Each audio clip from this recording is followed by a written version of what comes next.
Hello, and welcome to another edition of Sports Card ASMR. I'm the Sports Card Doctor, and let's take a look down sports card memory lanes, some ASMR relaxation, and a few surprises that you never quite know are coming. I'm glad you're here today.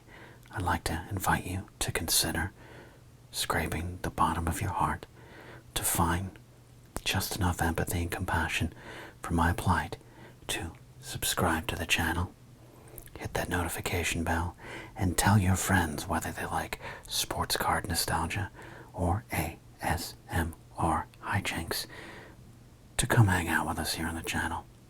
I'll be honest, the Sports Card Doctor doesn't have a lot of friends, and well, if you wouldn't mind being a friend by subscribing, it would mean a lot.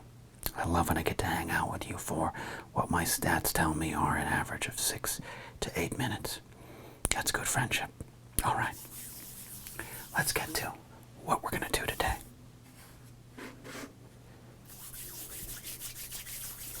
We're going to do another baseball card pricing episode. That's right. We're going to take a dive into a Beckett Baseball Card Monthly.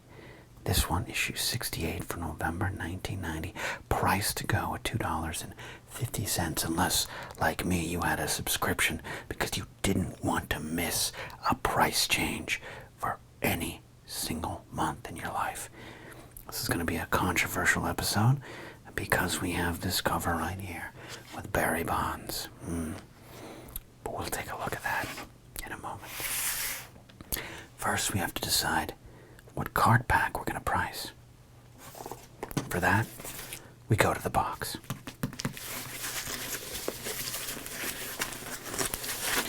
This box was very, very graciously sent to us by John at The Past is Alive. Check out John's channel. I know I do.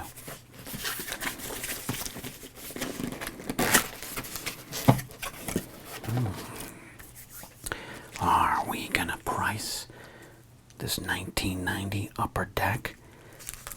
A lot of people have been calling for me to price this one. We only have one of those, though. What about this Bowman? 1990 Bowman? Or an old standby, like a 1989 Topps. We can crack some of that gum right there. What about this tightly wound pack of 1992 Flair? Seriously, this is more tightly wound than my first wife on our first honeymoon. What about this pack of 1992 Score Pinnacle? Pinnacle, you see, was Score's answer to the Upper Deck company raising the bar of cards. Score had been the belle of the ball in 1988, and then Upper Deck came along and threw them into a pool like a fight on Dynasty. But Score was back with Pinnacle. What if we open up this pack of 1991 Studio? What baseball star are we going to see sitting for a black and white photo? What about this 1992 Topps? Look at Topps. They wanted to get into the tightly wound game as well. Hard to crinkle, Topps. Hard to crinkle.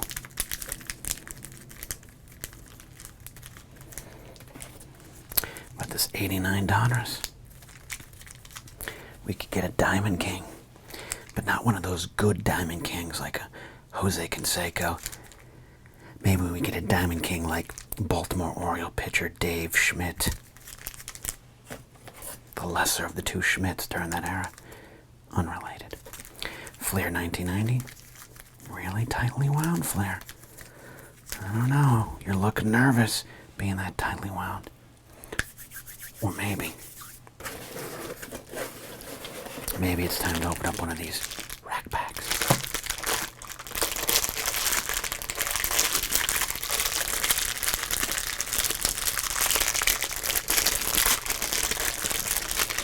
I love these rack packs. You can see who you're getting. like a grumpy Andre Dawson, really, really unhappy that you're taking his photo. Or Jim Wynn, really, really happy, almost smug to be in this baseball card, forever locked in time as a major leaguer.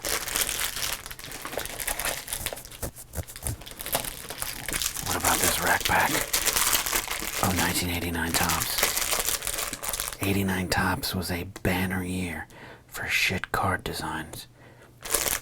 But what memories are in here?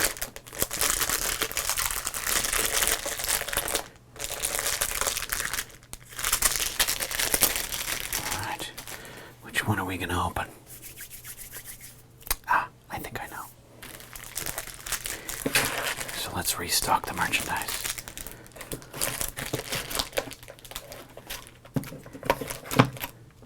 I know right where I'm going.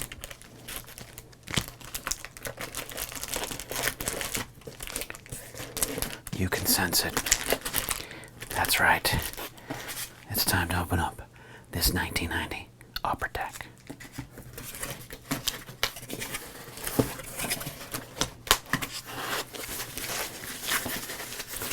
We'll return to you.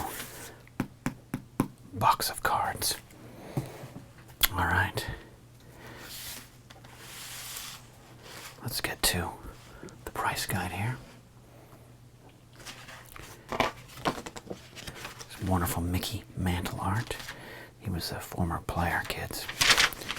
You should look him up. Commemorating the old Comiskey Park, 1910 to 1990, or September, 30th, 1990. Bye-bye, dirty old ballpark. And there he is, Barry Bonds. Look, I liked watching Bonds play.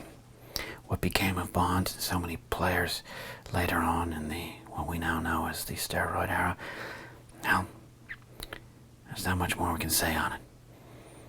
I think one thing I'll say is that a lot of the players like Bonds, Sosa, McGuire, Clemens, Palmeiro, name them all, they were allowed to do what they were doing to help the game. I think the game liked them to be bigger, stronger, and faster. There was a lot of money in it. I'm not saying it was morally right. I'm not saying I stand by them. I'm not saying I approve of it. I'm just saying, you know what? A lot of people benefited, and now a small group is punished.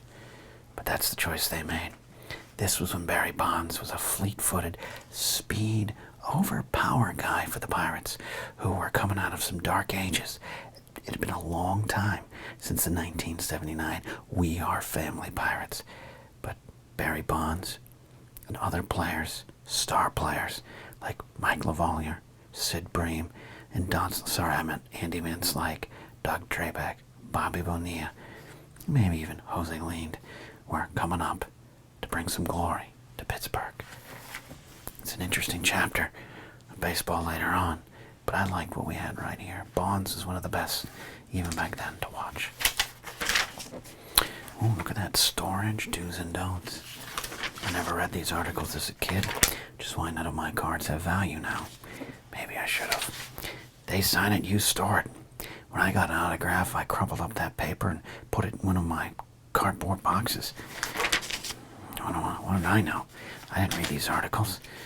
I was not told to read magazines for the articles. I was told to look at the pictures.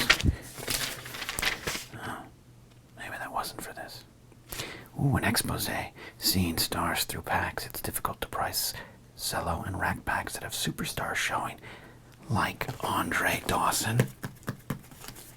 And unscrupulous resellers compound the problem. That's right, even then we were learning that the baseball card industry in the mid to late 80s and into the early 90s was basically a giant hoax, fraud, and, well, grift from baseball card owners. Baseball card shop owners, I should say. All right, here we go.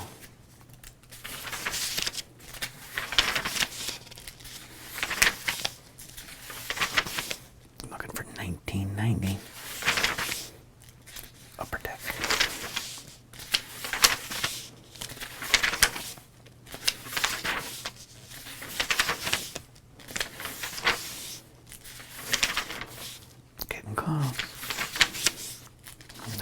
'89 Upper Deck that started it all.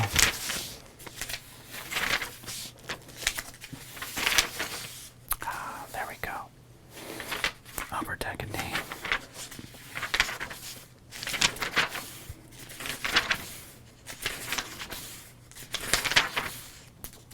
Oh, look at this.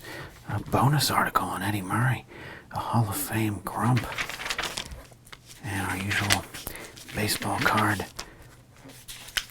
shows and conventions lists. I think it was our listener and supporter, Vermont Mike, who pointed out that Ohio had a treasure trove of conventions, a little bit more than North Dakota. North Dakota, September 17th and 18th, November 1990, Grand Forks, North Dakota. That was your only chance for cards. Only chance. You get one, Ohio gets 70.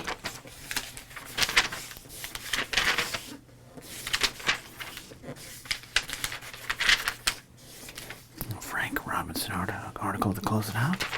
And some nice Nolan Ryan art. Who's on the back cover? Sandy Alomar. Oh, look at that. Okay.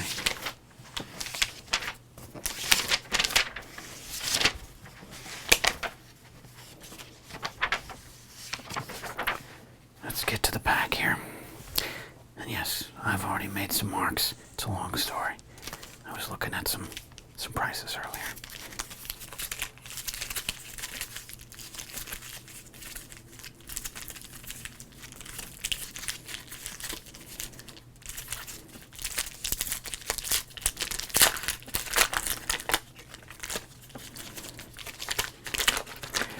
Okay. All right. Here we go. Let's crinkle away.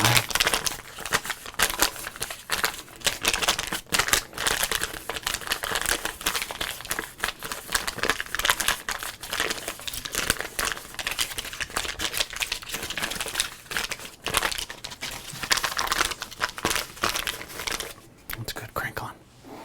All right, let's look at our pack here. Price to go at $1, so that's what we're going to try to get.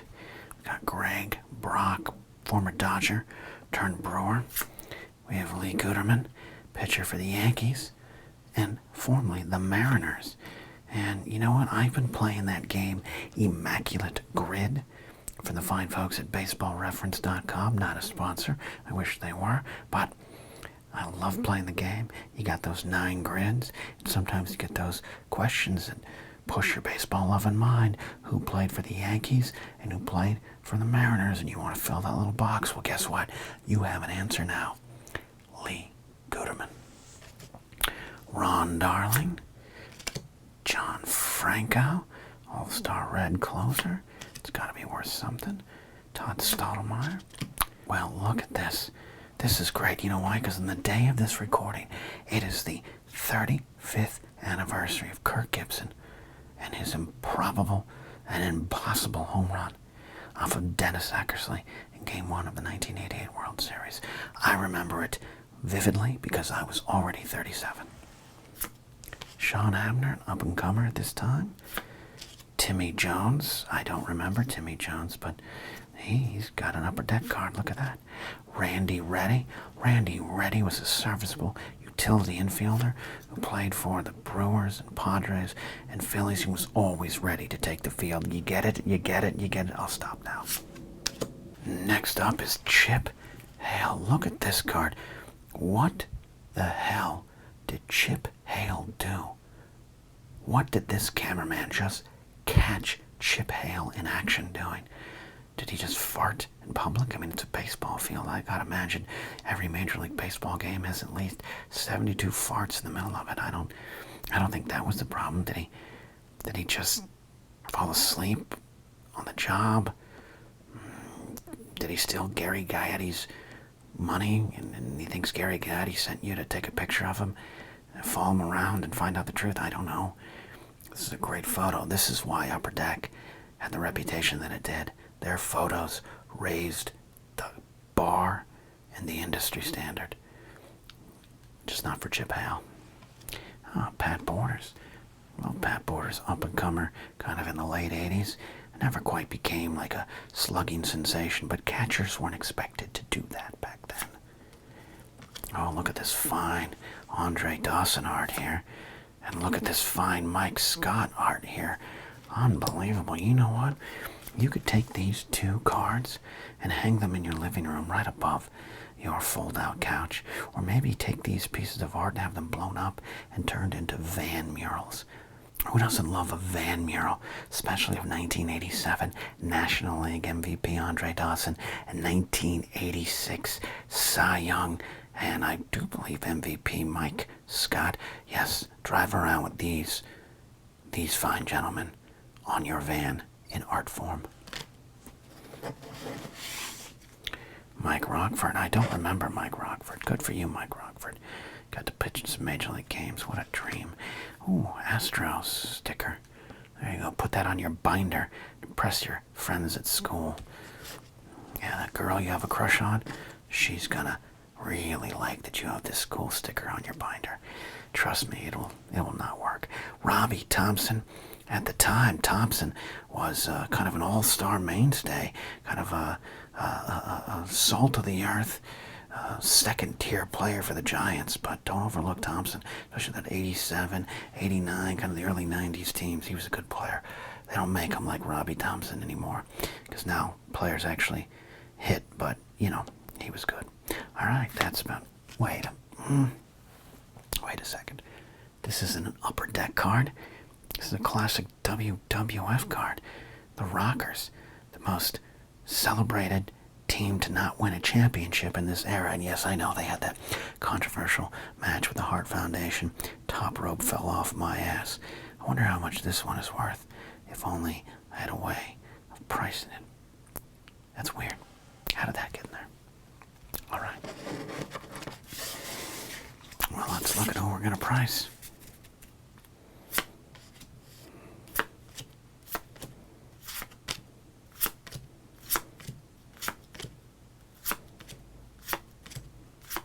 Be honest, not a great pack for pricing. I wish I could price that Rockers card. Maybe some other day. Was there a wrestling card monthly? All right, I think we'll do this. Look at that Ron Darling. Look at that photo. This is why Upper Deck had the reputation. And look at that. It looks like he just pulled his back, pulling on his jeans while getting ready to go to a Chili's. Oh, man, don't get old, kids. Beautiful. All right. Before we price, let me clean the price guide. Why am I cleaning the price guide? Well, simple. I'm a sports car doctor, and we work clean.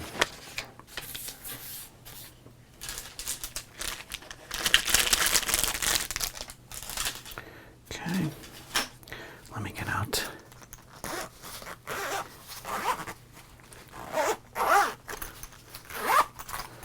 There we go. Gonna have my magnifying glass, just in case we need it.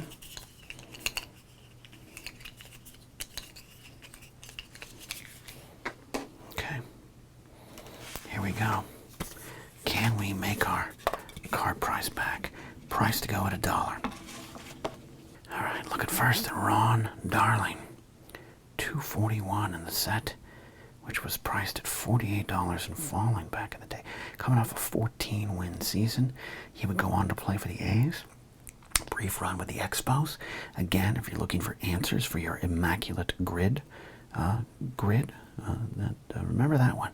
Darling did play for the Expos for a little bit. Okay, 16 wins during the 85 campaign, 15 during the World Series campaign. He's got to be worth something.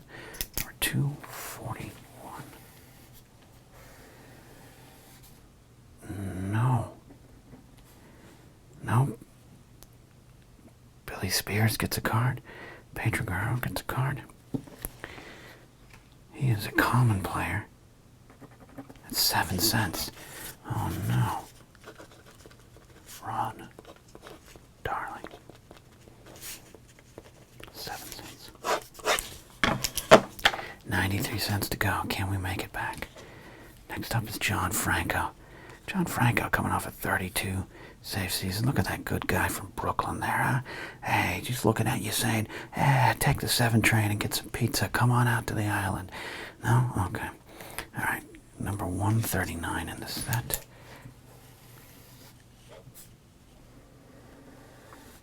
No. Right there would have been it. Mark Grace at 50 cents. Ken Griffey Jr. at $4, but no. John Franco was considered a common player. Get him out of my life. What about Todd Stottlemyre?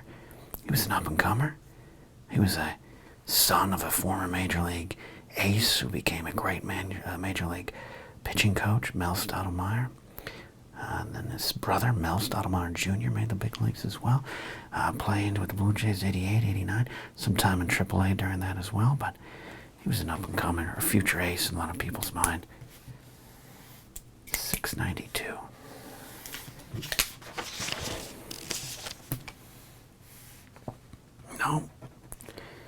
No, unbelievable. Kent Anderson as a 20-cent rookie card. Wally Joyner as a 12-cent. Kent Anderson, who I think played for 2 years for the Angels, has 8 more cents than Wally Joyner. Unbelievable. Well, Todd Stottlemyre, you're a common.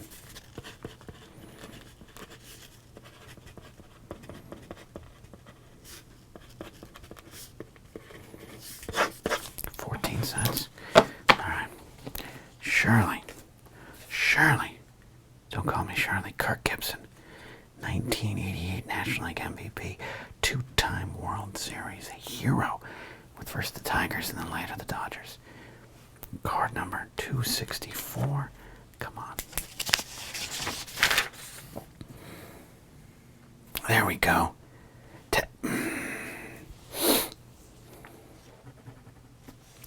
10 cents. 10 cents for Kirk Gibson.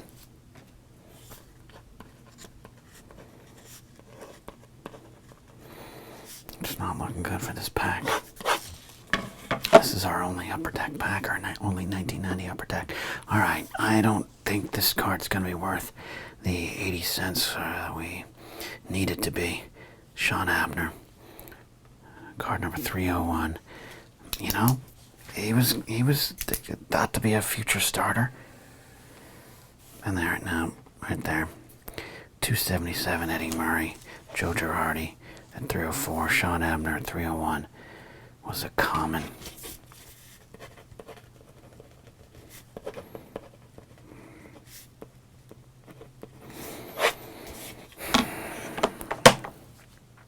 Well, you know what though?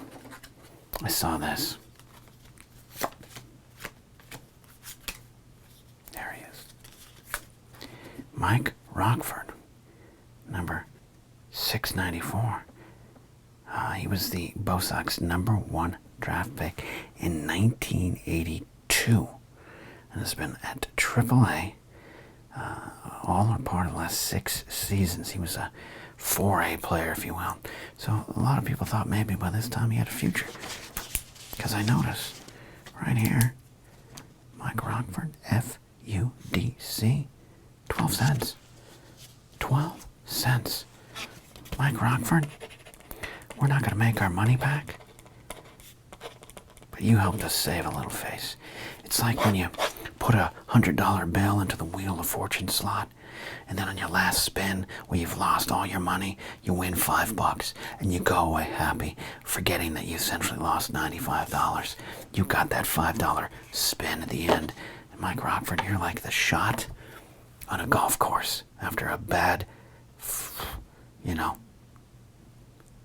17 holes, and you're the putt or the pitch at the end that makes you go back the next week.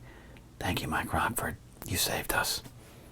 We didn't make our price back, but we had a lot of fun.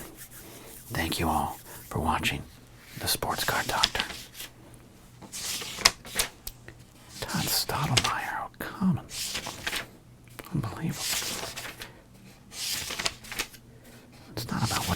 dream. It's about what he was in 1990. I thought Todd Stottlemyre was going to win a Cy Young.